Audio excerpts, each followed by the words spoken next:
In 1992, Steve Jobs stood in front of a room full of MIT business students and confessed to wasting 10 years of his career. He told the audience that he'd been focusing on the wrong kind of productivity. Not the wrong product, the wrong kind of productivity. He'd read a book by Paul Strasman, the man who was, at the time, the Chief Information Officer at the Pentagon. And Strasman had studied hundreds of companies and found something really interesting about productivity. Strasman found that the less successful companies were the ones that spent most of their IT money on management productivity. That is, making the lives of managers easier, things like emails, documents, presentations. The companies that got the best bang for their buck were the companies that focused their attention on operational productivity.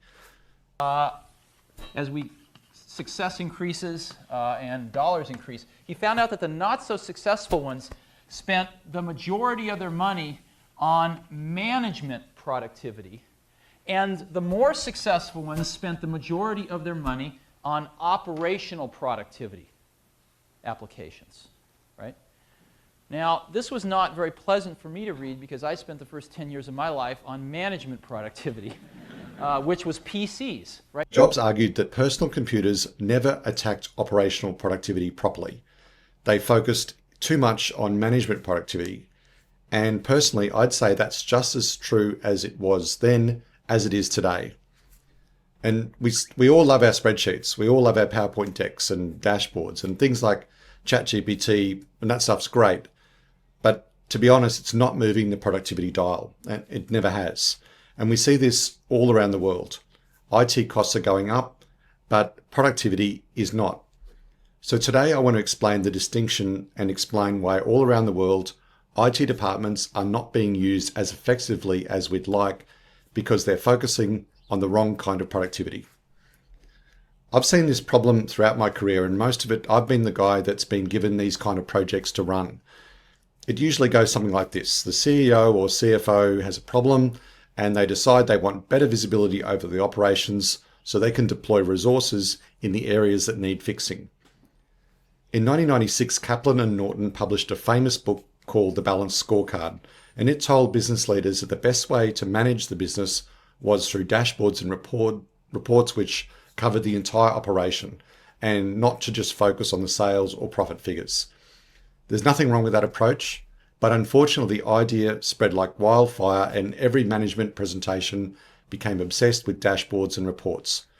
Companies invested small fortunes in pretty charts and visualization tools which are supposed to give leaders an instant understanding of what's happening inside the business.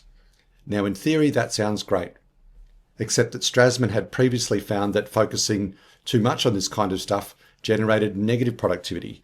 And that's because spending time and money reporting on the business is not the same as spending time and money improving the business. And I've seen this countless times in my career. The organization ends up spending way too much money and time on pretty dashboards and ways to discuss problems, and not enough time dissecting the problems and providing analytical and technology solutions to solve them. And this means you end up with hiring teams of developers who spend their day making pretty dashboards for everybody, and there's simply not enough resources left to help people on the ground fix the problems. Now, according to Strasman and Jobs, the focus should have been on operational productivity. If we think of management productivity as the tool to know, report, and coordinate, then operational productivity is focusing on the tools to make things run faster, better, and cheaper. It's not just knowing that there is a problem with the production line or the inventory balances. It's actually putting the resources to work on understanding and solving those specific problems. And let me tell you that most of the companies I've ever been involved with have most of their precious IT resources focused on management productivity, and they spend fuck all on operational productivity. And look, Steve Jobs said it himself, it's an easy trap to fall into. I mean, everybody wants to keep the CEO and CFO happy, but in reality, objectively, money would be much better spent helping out the forklift driver or factory operator. A few weeks ago, I was up talking to a potential customer about the Kiraa engine, and as I usually do, I asked the COO what things keep him up at night. And he came to a very similar conclusion. He told me that the company has dedicated analysts to sales and marketing activities. understanding which campaigns were successful and how best to manage their marketing spend. But they had almost no one dedicated to production and inventory.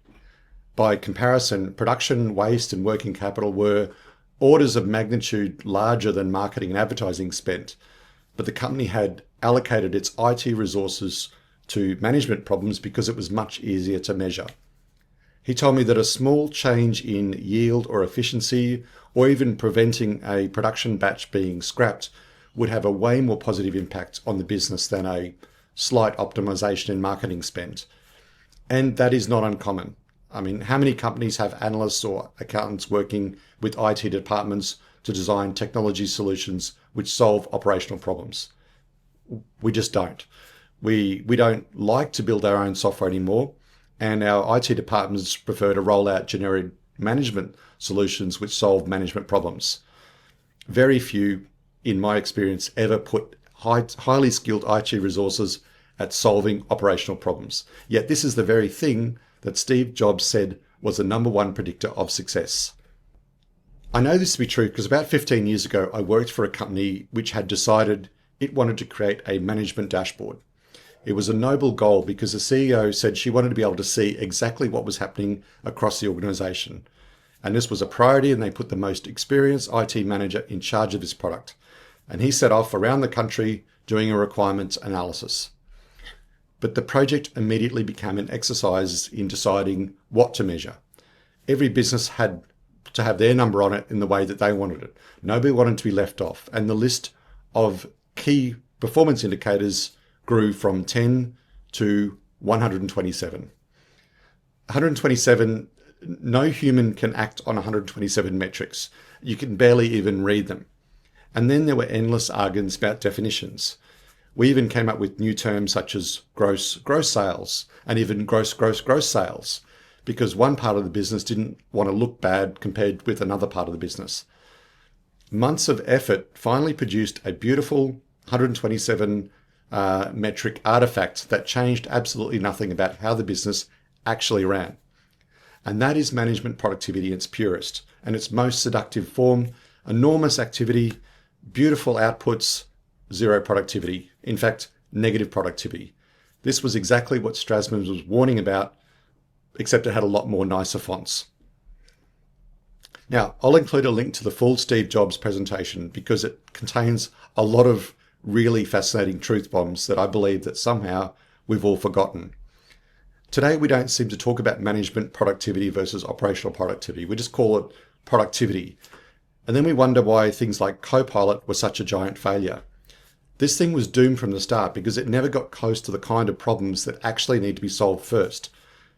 Now, the Balanced Scorecard was a great idea, but somehow we got carried away with dashboards and forgot where we should actually spend our time and money. Not in identifying the problems. Most employees can easily tell you those, but actually in fixing the problems. And this to me is the whole reason why Kiraa exists. We don't want to give you a 127-page dashboard. We want to provide insights to people who are actually doing the real work inside the company, making products, selling products, moving products. This is the place where massive opportunities lay untapped. And to be honest, this is where we should be focusing our efforts on AI. Our mission is to put deterministic analytics on device where the work actually happens, on the factory floor, in the warehouse, on the operation, close enough to change the outcome and not just simply describe it. And that's because although management productivity feels productive, it's often a distraction and negatively impacts organizational productivity. Operational productivity is actual productivity because it changes the way that the business operates. Level and market it. So what the brightest people I know of today are doing is they're writing objects. They're writing hunks of things that other developers are going to use to build apps. And they're going where everybody isn't. And that's, I think, going to be the next new thing. Once you recognize the difference between operational productivity and management productivity, you'll stop focusing on the wrong one. That's as true now as it was in 1992 when Steve Jobs said it in front of a classroom of students. I'm Dr. Earl Brandt. Thanks for watching. If you enjoy my content, please like and subscribe.